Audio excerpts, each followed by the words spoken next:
মহাসপ্তমী আৰু সপ্তমী উপলক্ষে ৰাজ্য সৰ্বত্ৰে দেৱী বন্দনাত মুখৰ হৈ পৰিছে ভক্তসকল। শক্তিৰ অধিষ্ঠাত্ৰী দেৱী দুৰ্গাকাৰ ধানেৰে মানৱ জাতিৰ মংগল কামনা কৰি দেৱীৰ ভক্তই ভিৰ কৰা দেখিবলৈ পোৱা গৈছে। সমাজৰ আসুৰিক শক্তি বিনাশ কৰি শান্তক পালনৰ বাবে নতশিৰ ভক্তগণ ৰাজ্যৰ।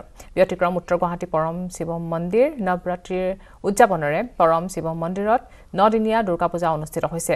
সম্পূৰ্ণ বৈদিক পৰম্পৰাৰে অনুষ্ঠিত পৰম শিৱ মন্দিৰলৈ কাশী বেনাৰসৰ পৰা অহা 151 জন পুৰোহিতে মন্ত্ৰ উচ্চাৰণে তীৰ্থপীঠ উত্তৰ গুৱাহাটী পুনৰ আধ্যাত্মিক নগৰীলৈ পৰ্যবেক্ষিত কৰিছে। সহস্ৰ চণ্ডীপাঠ হনুমান চালিচা পাঠ দেৱী বন্দনাৰে মুখৰিত হৈ পৰিছে এতিয়া মন্দিৰ চৌদিশ।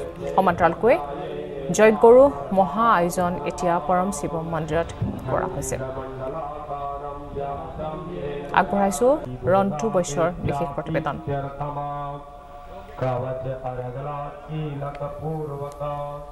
नवारण मंत्र जप क्रमेण रात्रि सोक्त देवी सोक्त